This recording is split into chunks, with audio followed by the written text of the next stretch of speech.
మనం 2 మెథడ్స్లో మనీ సంపాదించవచ్చు. ఒకటి ఇన్వెస్టింగ్, ఇంకొకటి ట్రేడింగ్. ఫస్ట్ ఇన్వెస్టింగ్ గురించి చూద్దాం. ఫస్ట్ వన్ వచ్చేసి స్టాక్ ఇన్వెస్టింగ్. ఇది కొంచెం రిస్కీ. దీంట్లో మనం షేర్స్లో ఇన్వెస్ట్ చేస్తాం. ఒక కంపెనీలో ఉన్న షేర్స్లో ఇన్వెస్ట్ చేస్తాం. ఎగ్జాంపుల్ హెచ్డిఎఫ్సి, రిలయన్స్ అట్లాగా. Next mutual fund. So mutual fund ఏంటంటే మనం మనీ అనేది ఒక ఫండ్కి ఇస్తామన్నమాట. సో ఆ ఫండ్ వాళ్ళు ఇన్వెస్ట్ చేస్తారు మన బదులు. Example Parag flexi cap fund. Third one ETF investing.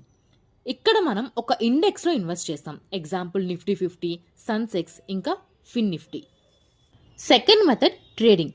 ట్రేడింగ్లో ఫస్ట్ ఇంట్రా ట్రేడింగ్. ఇది కొంచెం రిస్కీ.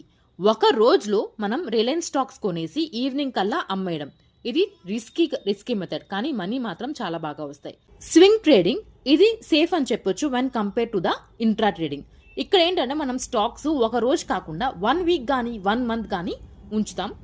లైక్ ఒక షార్ట్ టర్మ్ పీరియడ్లో మనం ఈ స్టాక్స్ అనేవి హోల్డ్ చేస్తామన్నమాట.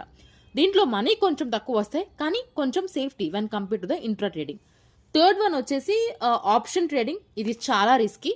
సో ఇక్కడ మనం స్టాక్స్ కొనం, ఇండెక్స్ కొనం. ఇక్కడ మనం డిరైవేటివ్స్ కొంటాం అనమాట. దీనికి తక్కువ ఇన్వెస్ట్మెంట్ కావాలి, కానీ రిటర్న్స్ బాగా వస్తాయి. అలాగే రిస్కీ కూడా చాలా ఉంటుంది.